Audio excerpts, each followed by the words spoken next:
Hello friends, welcome to Chaitali's kitchen. তোমরা সবাই কেমন আছো? আশা করি সবাই ভালো আছো। তো আজ একটা নতুন রেসিপি নিয়ে তোমাদের সামনে হাজির হলাম। আমি চৈতালি, তোমরা দেখছো চৈতালিস কিচেন। তো আজ বানাবো দেখো পটল পকোড়া।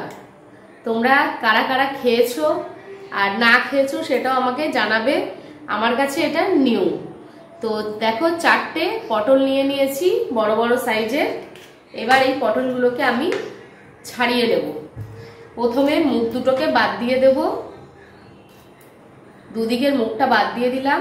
এবার এগুলোকে এইভাবে আমি ছাড়িয়ে নেব, পিল অফ করব না। এইভাবে আমি খোসাগুলোকে হালকা হালকা ভাবে ছাড়িয়ে নিচ্ছি, দেখতেই পাচ্ছ। এবার আমি এটাকে মাঝ বরাবর ফালি দেব। দেখো মাঝ বরাবর ফালি দিয়ে দিয়েছি। এবার এই বীজগুলোকে আমি বের করে রাখবো। বীজগুলোকে পটলের থেকে বার করে নিচ্ছি। বীজগুলো আমি ফেলবো না, ঠিক আছে? বীজগুলো রেখে দেবো। এই যে পটলটাকে আমি বীজ বার করে নিয়েছি, এইভাবে সমস্ত পটল কেটে নিচ্ছি। তো দেখো বন্ধুরা, আমি সমস্ত পটলগুলো এইভাবে কেটে নিয়েছি, বীজগুলোকে আলাদা রেখে দিয়েছি। এবার আমি কি করব, মুসুরির ডালটা আমি ভিজিয়ে রেখেছিলাম সকালবেলা, এটা আমি এবার এটাকে পেস্ট করে নেব। মুসুরির ডালটা মিক্সিতে দিয়ে পেস্ট করে নেব। মুসুরির ডালটা নিয়ে নিয়েছি।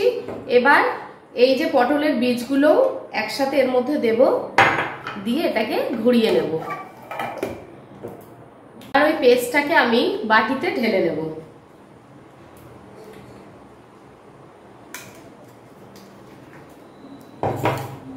এর মধ্যে আমি দিয়ে দেব কিছু এক্সট্রা মিডিয়াম সাইজের পেঁয়াজ কুচি। এবার আমি দিয়ে দেবো এর মধ্যে দেখো লবণ পরিমাণ মতো, হলুদের গুঁড়ো, লাল লঙ্কার গুঁড়ো, ধনের গুঁড়ো আর জিরের গুঁড়ো, সমস্ত কিছু একসাথে এর মধ্যে আমি দিয়ে দিচ্ছি।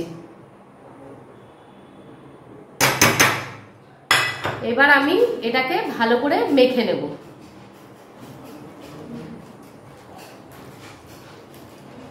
দেখতেই পাচ্ছ সুন্দর করে এটাকে একটা ব্যাটার করে নিলাম। এবার আমি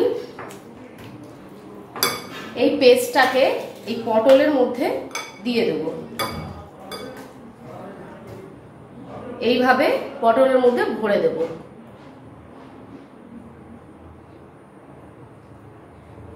দেখো এইভাবে পটলের মধ্যে একে একে আমি পেস্টটাকে দিয়ে দেব।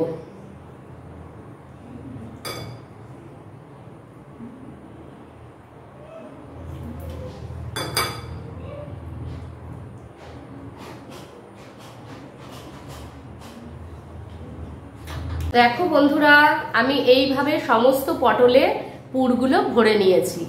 এবার এগুলোকে আমি তেলে ফ্রাই করব। তো চলো দেখে নাও। এখানে একটা ফ্রাইং প্যান বসিয়ে দিয়েছি। এবার আমি এর মধ্যে সাদা তেল দিয়ে দেব। তেলটাকে গরম হতে দেব। দেখো বন্ধুরা, আমার এখানে তেলটা গরম হয়ে আসছে। এবার আমি একে একে পটলগুলোকে এইভাবে উল্টিয়ে উল্টিয়ে সাজিয়ে দেব।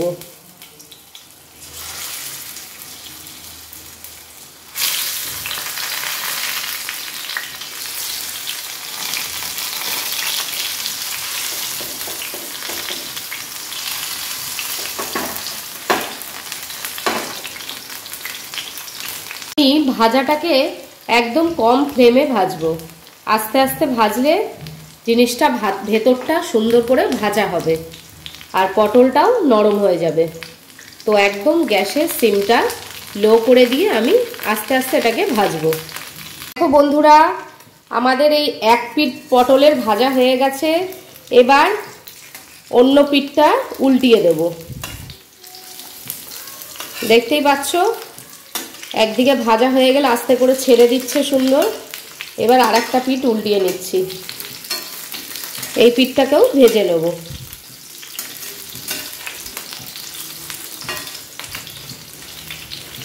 এরকম নিভা নিভা আছে, সুন্দর করে পকোড়াগুলোকে আমি ভেজে নিচ্ছি।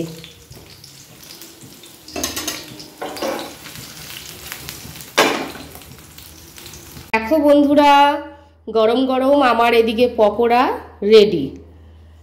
এবার পকোড়ার সাথে তো মুড়ির একদম মাস্ট, সেই জন্য মুড়ি, চানাচুর, বিকালের টিফিনটা ব্যাস জমে যাবে। চানাচুর, মুড়ি আর গরম গরম চা। দেখো দুটো কাপও রেডি আছে, চাটাকেও ছেঁকে নেব আমি।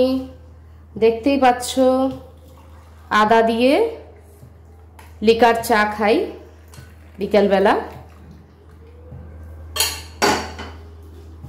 তো দেখো চা, চানাচুর, মুড়ি আর পকোড়া।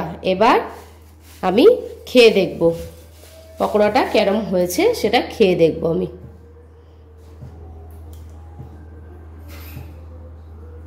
বন্ধুরা, আমার পটলের পকোড়া রেডি। এবার এটাকে খেয়ে দেখবার পালা। তার আগে একটু মুড়ি খেয়ে নেব, সন্ধেবেলার টিফিন, মুড়ি, গরম গরম চা আর পকোড়া।